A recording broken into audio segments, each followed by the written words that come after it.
hari Sabtu ya. Hari terakhir belajar dari hari Senin sampai Sabtu. Hari Minggu kita istirahat dan jangan lupa pergi kemana? Ke gereja. Ke gerejanya di mana? Di rumah aja. Oke, kita berdoa dulu ya sebelum belajar. Lipat tangannya, tutup matanya, tundukkan kepala, kita berdoa. Doa belajar. Let's pray together. Father in heaven, thank you for your blessing in our life. Help us in our study today. Help us to love one another. In Jesus' name we pray. Amen. Ya anak-anak, hari ini kita akan belajar dari buku Budayaku. Ya, buka halaman 21, lalu tulis tanggal 5 bulan 9 tahun 2020. Oke, coba perhatikan gambar ini. Ya, nah, perhatikan gambarnya. Anak-anak lihat. Ya, ini nama permainan tradisional. Ya, yang pertama ini adalah permainan lari tempurung ya. Lari tempurung atau juga pernah disebut juga dengan permainan batok ya, berasal dari Sulawesi Selatan yang biasanya dimainkan oleh suku Bugis ya. Ini adalah permainan lari tempurung dari daerah Sulawesi Selatan. Sudah? Ya, yang kedua ini namanya adalah engkrang. Engkrang yaitu berasal katanya dari bahasa Lampung. Tapi kalau untuk penemuannya permainan ini dari daerah mana belum ada kepastian. Cuman katanya engkrang itu berasal dari bahasa Lampung. Yang ketiga adalah congklak. Congklak, nah ini sering terkenal ya di zaman Miss, ini sering dimainkan ya. Entah di zaman sekarang anak-anak lebih suka main HP daripada main congklak ya. Padahal ini banyak gunanya ya. Ini berasal dari daerah Jawa. Yang terakhir adalah lompat karet. Nah ini juga waktu di zaman Miss juga dipermainkan. Nah ini permainannya sudah ada di masa penjajahan Belanda. Tapi kalau berasal dari daerah mana, ini juga belum ditemukan. Oke, nah ini untuk gambar. Nah untuk kata, nah tulisannya kita akan baca sama-sama ya. Yang atas ini yang berwarna ungu adalah engkrang. Yang kedua lompat karet. Yang ketiga lari tempurung. Yang keempat congklak. Nah kita akan menghubungkan. Yang pertama ini adalah apa? Ini adalah apa? Ayo. Apa? Ayo coba-coba. Iya, lari tempurung. Berarti di warna hijau. Yang ini engkrang. Yang ini congklak. Yang ini lompat ke karet. Nah, selamat belajar. Oke, kita lanjut di buku yang sama, buka halaman 26. Lalu tulis tanggal 5 bulan 9 tahun 2020. Nah, di sini adalah beragam budaya Indonesia. Indonesia itu kaya akan budaya ya. Nah, sekarang kita akan baca dulu lalu melengkapi kata-kata atau huruf yang hilang ya. Kita baca dulu. Togar pergi ke Sumatera Barat. Dia lihat tari. Apa ini semalam kita sudah belajar? Iya, piring, benar. Tulis huruf yang hilang tetap bersambung. I, R. Tunggu, jelek sekali tulisan Miss Julie.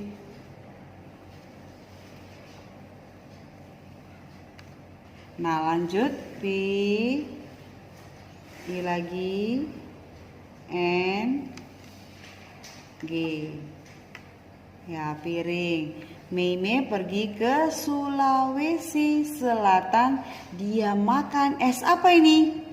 Gambar apa? Pisang. Iya, Sulawesi enak sekali pisang hijaunya ya. P, S, A, N, G. Pisang hijau. Noni pergi ke Jawa Tengah. Dia lihat rumah apa ini? Joglo. Iya, pinter. Yang kemarin ya kita gambarkan joglo. Nah, dia main apa ini alat musiknya? Tifa. Dari mana? Dari Papua.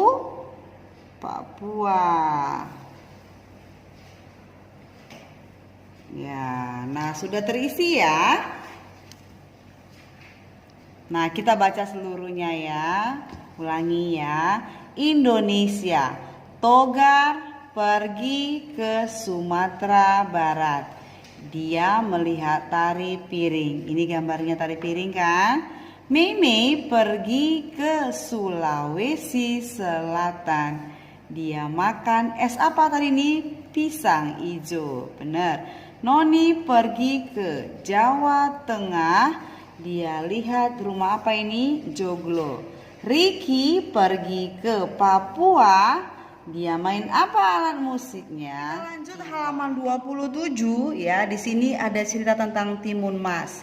Nah, timun mas ini berasal dari daerah Jawa Tengah. Cerita dongeng ini ya banyak ceritanya.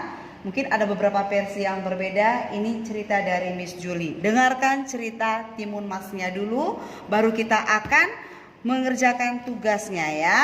Dengarkan Miss Julie cerita. Timun mas, ya. Zaman dulu kala hiduplah seorang janda tua yang tidak memiliki anak, namanya Mbok Sarni ya. Ini Mbok Sarni. Sore hari seperti biasa Mbok Sarni pergi ke hutan untuk mencari kayu bakar. Lalu Mbok Sarni terkejut melihat raksasa besar berkulit hijau. Ini ya yang bernama buto hijau.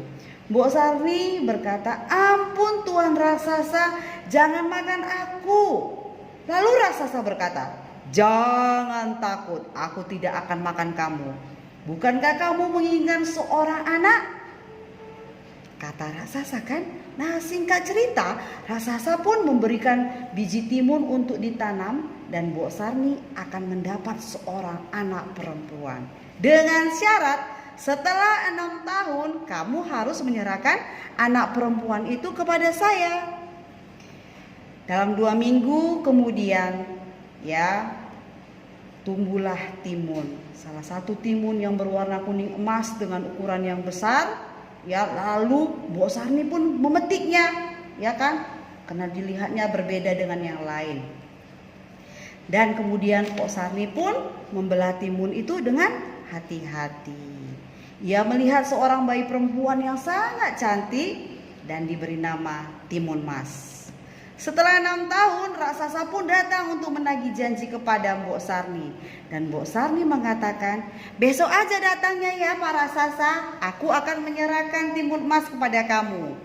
Malam harinya, Mbok Sarni pun takut dan bermimpi bertemu dengan petapa tua dan berkata, "Gunakanlah 4 senjata ini untuk melindungi dari raksasa." Nah, 4 senjata itu apa aja? Yang pertama biji timun, yang kedua jarum, ketiga garam, 4 terasi. Ya. Dan besok paginya pun Mbok Sarni sudah menyiapkan 4 senjata itu dan timun mas pun lari ke hutan untuk menyelamatkan diri. Dan raksasa pun tahu timun mas sudah lari ke hutan dan dikejarlah si timun mas itu, ya kan? Meskipun raksasa sudah tahu, tapi si timun mas tetap berlari. Nah, tapi dia membawa apa? 4 senjata itu. Nah, dikejarlah si timun mas dengan raksasa. Langsung dilemparlah, ya. Apa tadi senjata pertama? Ya, biji. Biji timunnya berubah menjadi apa? Hutan timun yang sangat lebat. Tapi raksasa tetap selamat. Ya, lalu lari lagi timun mas. Terus yang kedua tadi senjatanya apa? Jarum, dilempar lagi, berubah menjadi bambu yang menusuk raksasa. Tapi raksasa juga nggak mati, ya. Yang ketiga, ya dia apa? Lempar lagi garam. Tapi garamnya ini berubah menjadi apa? Lautan. Raksasa pun tetap masih bisa hidup. Dan akhirnya dengan senjata keempat, yaitu terasi, ya, terus berubahlah menjadi apa? Lumpur hitam. Lalu raksasa pun tenggelam ke dalam lumpur itu dan raksasa pun mati. Ya, akhir cerita Timun Mas dan Pok Sarni hidup bahagia.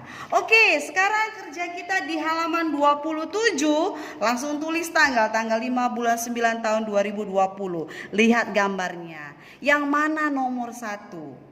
Iya, Pok Sarni memetik timun besar yang berwarna kuning. Terus apa?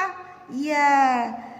Terus lahirlah seorang bayi perempuan. Lalu siapa? Timun Mas lari kemana tadi dibilang? Ke hutan.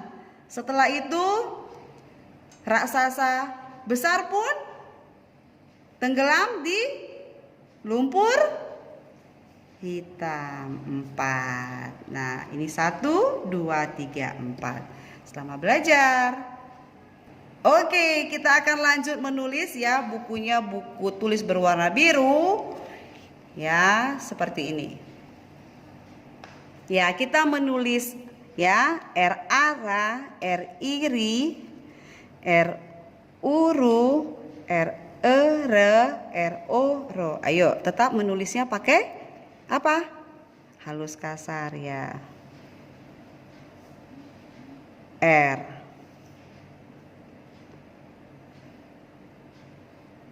A. Ra.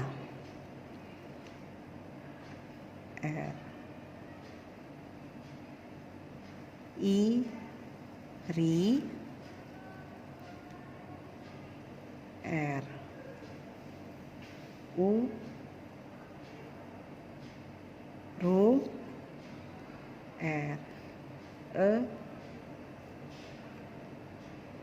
R.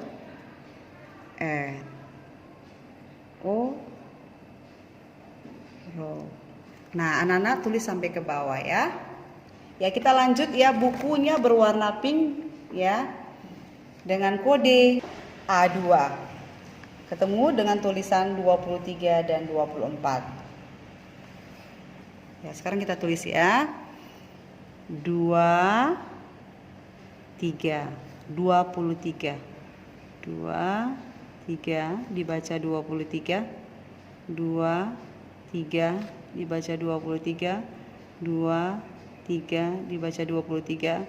2 3 dibaca 23. Nah, tulis 23 sampai ke bawah. Sekarang 24. 2 4 2 4 24. 2 4 24. 2 4 24. Anak-anak tulis sampai ke bawah. Nah, kita sudah selesai belajar. Sekarang saatnya kita berdoa. Lipat tangannya, tutup matanya, tundukkan kepala kita berdoa. Doa pulang. Let's pray together. Father in heaven, thank you for your guidance in our study today. We have finished learning our lesson today.